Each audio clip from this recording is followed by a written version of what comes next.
Hello students, welcome to Joyshree teaching class. এখন আমরা class 5-এ Ray Martin প্রশ্নবিচিত্রা 2025 ইংরেজি থেকে মডেল কোশ্চেন পেপার 7 সলভ করব। যেখানে কি রয়েছে দেখো, Ballygunge government high school was on the eastern side of the Beltala road police station. কি বলেছে? বালিগঞ্জ গভর্নমেন্ট হাই স্কুল যেটা ছিল সেটা কোন দিকে ছিল? পূর্ব দিকে। ঠিক আছে, বলছে বেলতলা রোড পুলিশ স্টেশনের ঠিক পূর্ব দিকে ছিল। The southern part of the school was our playground. আমাদের স্কুলের দক্ষিণ দিকে কি ছিল? খেলার মাঠ ছিল। ইট ওয়াজ সারাউন্ডেড বাই আ লফটি ওয়াল। এটা অনেক উঁচু দেওয়াল দ্বারা পুরোটাই ঘেরা ছিল। হোয়েন সিন ফ্রম অ্যাবাভ, যখন উপর থেকে দেখা হয়, the school looked like the English letter T. স্কুলটাকে কিরকম দেখতে লাগে? ইংরেজি টি অক্ষরের মতো। The vertical part of the T, যে টি এই অক্ষরের উলম্ব যে অংশটা, was the hall of the school. স্কুলের সেটা কি? Hall room. And the horizontal part of the letter, এবং এই লেটারের অনুভূমিক যে অংশটা, was formed by the row of classroom. বলছে মানে শ্রেণীকক্ষর সারি রয়েছে। The annual prize distributions ceremony was held in this হল। কি বলেছে? বলছে যে বাৎসরিক পুরস্কার বিতরণের যে অনুষ্ঠান এই হল ঘরেই হয়ে থাকে। হুইচ একটা গ্যালারি অ্যাজ ওয়েল, সেখানে একটা গ্যালারিও রয়েছে। Feast on occasions on Saraswati পূজায়, সরস্বতী পূজায় যে ফিস্ট হয়, বনভোজন যেটা হয়, বাট এটা অনেক সময় ঘরের মধ্যেও করা হয়ে থাকে। ওয়ার অলসো অ্যারেঞ্জড, এখানেই কি করা হয়? আয়োজন করা হয়ে থাকে, মানে আয়োজন করা হয়ে থাকতো। I still remember the experience of watching a Shakespearean play in this hall. বলছে আমি এখনো মনে করতে পারি, আমার সেই অভিজ্ঞতাকে মনে করতে পারি। মানে কোন অভিজ্ঞতা? এই হল রুমে বসে শেক্সপিয়ারের যে নাটক, শেক্সপিয়ারের লেখা যে নাটক, সে যে দেখেছিলাম তার অভিজ্ঞতা। The play was the merchant of Venice. তো নাটকটার নাম ছিল the merchant of Venice. A few sentences from which were performed by a couple of foreign actors. বলেছে একটা কাপল ফরেন্স মানে বিদেশি তোমার অ্যাক্টরস ছিল, ঠিক আছে, যারা ছেলেরা অভিনয় করতো, অ্যাক্টর মানে অভিনেতা, কল্ড গ্রিনবার্গ অ্যান্ড সালিম, তারা দুজন অভিনয় করতো কিছু কিছু অংশ, ঠিক আছে। আর Charlie Chaplin movie was also screen here. এমনকি এখানে চ্যাপলিন যে মুভি, সেটাও কিন্তু এখানে দেখানো হয়েছিল স্ক্রিনে। Write A for true and A for false statements. The hall of the school had a gallery. বিদ্যালয়ের হলের একটা গ্যালারি ছিল। ট্রু, বসে যেখানে গ্যালারিতে বসে দেখা হয়, ঠিক আছে। Feasts on occasions of Saraswati Puja were arranged in the school playground. বলছে সরস্বতী পূজার যে ফিস্টের যে অনুষ্ঠান, এটা স্কুলের খেলার মাঠে অনুষ্ঠিত হয়। ফলস, ওই হল ঘরেই কিন্তু হয়ে থাকে। Ballygunge government high school was on the southern side of the Beltala road police station. Beltala road police স্টেশনের একেবারে দক্ষিণ প্রান্তে অবস্থিত বালিগঞ্জ গভর্নমেন্ট হাই স্কুল। এটা হয়ে যাবে ফলস। কোন দিকে অবস্থিত? এটা অবস্থিত তোমার কোন দিকে? পূর্ব দিকে। The play ground was on the southern part of the school. স্কুলের দক্ষিণে কি ছিল? খেলার মাঠ ছিল। হ্যাঁ, এটা তো রয়েছে, আমরা পড়ে এসেছি। The southern part of the school was our play ground. তো ট্রু হয়ে যাচ্ছে এটা। Answer the following questions. What was the name of the Shakespearean play that was performed in the school. বিদ্যালয়ের হলরুমে যে পারফর্ম করা হয়েছিল শেক্সপিয়ারের নাটক, তার নাম কি ছিল? The name of the Shakespearean play was the merchant of Venice that was performed in the school. ঠিক আছে, তাহলে প্লেটার নাম কি? ড্রামাটা বা নাটকটার নাম কি? The merchant of Venice. Name the two foreign actors mention by the author in the passage. ঠিক আছে, লেখকের দ্বারা উল্লেখিত দুজন বিদেশি নাট্যকারের নাম কি? Greenberg and Salim. Read the text and answer the questions. The teacher patiently explain to the girls. বলছে শিক্ষিকা মহাশয় যে খুব পেশেন্টলি, ধৈর্য সহকারে এক্সপ্লেন করেছিল, বিশ্লেষণ করেছিল মেয়েদের মানে প্রতি। Okay, let me make it clear. আমাকে এটা পরিষ্কার করে নিতে দাও। অ্যারাউন্ড 1571, 1571 কাছাকাছি, the Portuguese began to use Bandel as a word. পর্তুগিজরা শুরু করেছিল কি? শুরু করেছিল ব্যান্ডেলকে একটা বন্দর হিসেবে ব্যবহার করা শুরু করেছিল।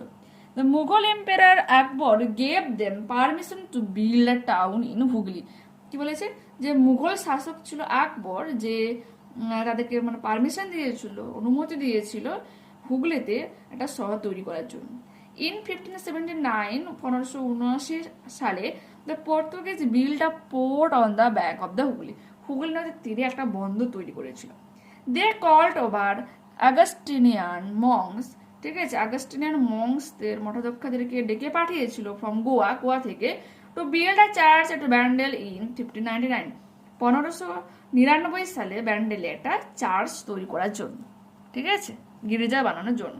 পরবর্তী পেজ আর হোয়াট হ্যাপেন দেখো 1579 ইয়ার দেওয়া রয়েছে। What happen, the Portuguese build a port on the banks of the Hooghly, ঠিক আছে। হোয়াট হ্যাপেন দেখো, the the Augustinian monks were called over from Goa to build a church at Bandel। 1599 ইয়ার হয়ে যাচ্ছে।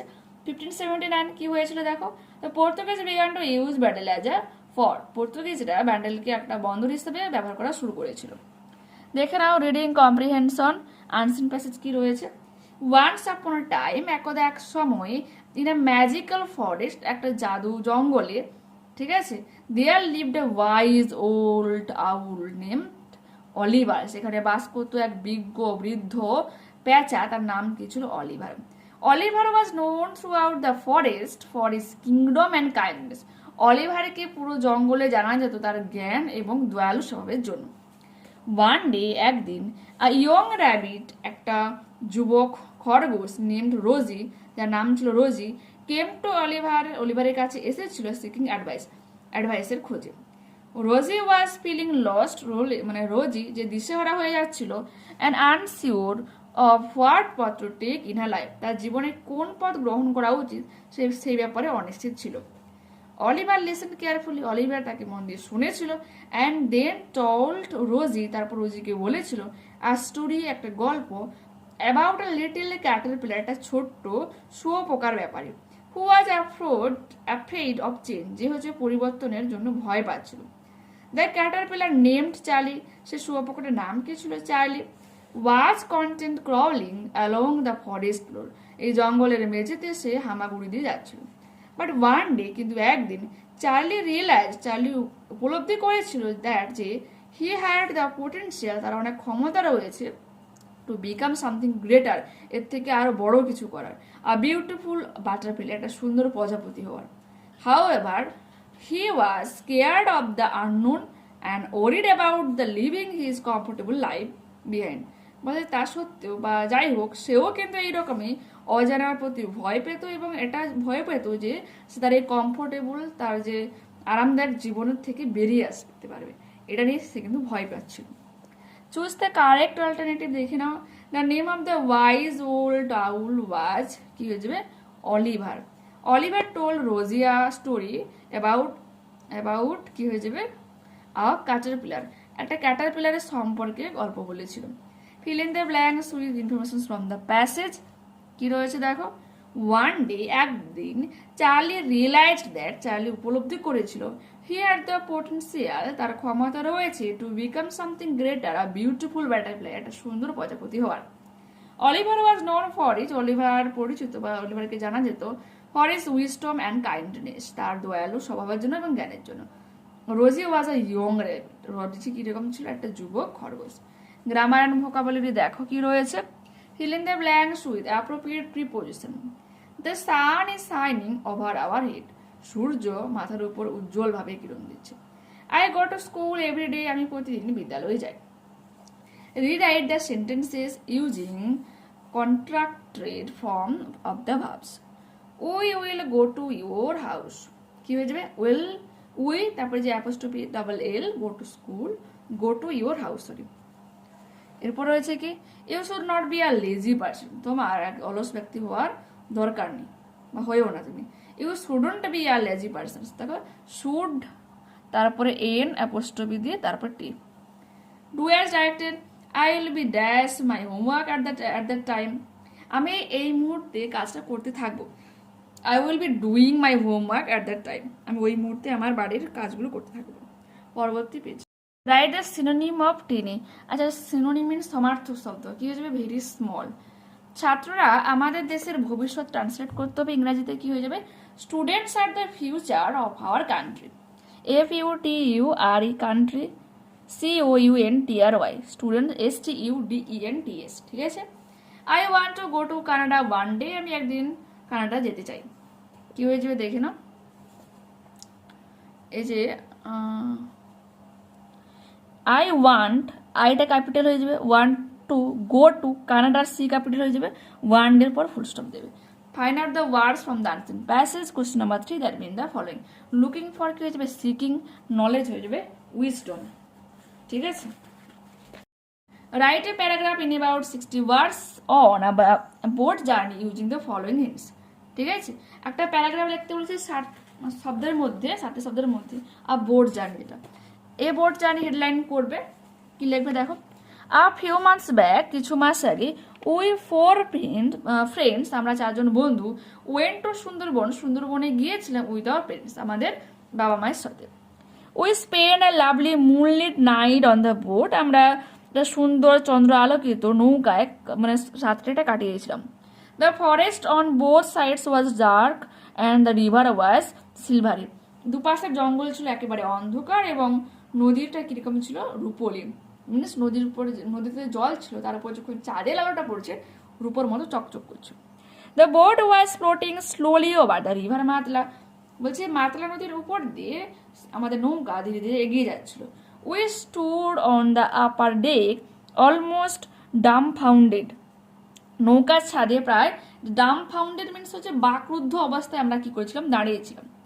Piece and calmness made the place more misty, স্তব্ধ শান্ত পরিবেশ এই স্থানটাকে আরো রহস্যজনক বা রহস্যময় করে তুলেছিল। Only the rippling sound of the water broke the silence, জলের যে ছলার ছলার যে আওয়াজ, যখন বোটটা সামনে থেকে এগিয়ে যাচ্ছে জলের যে আওয়াজ, সেটাই কি হচ্ছে, সাইলেন্টটাকে ব্রোক করছিল, ভেঙে দিচ্ছিল। The dense forest on either side made the journey really thrilling, কি বলেছে, দুপাশের এই ঘন জঙ্গল আমাদের এই যাত্রাকে সত্যি রোমাঞ্চকর মানে করে তুলেছিল। মিনিংটা পাশে দেওয়া রয়েছে, যার বুঝতে সমস্যা হচ্ছে নিজেরাই পড়ে নিতে পারো, দেখে নাও, ঠিক আছে। ওকে, বাই।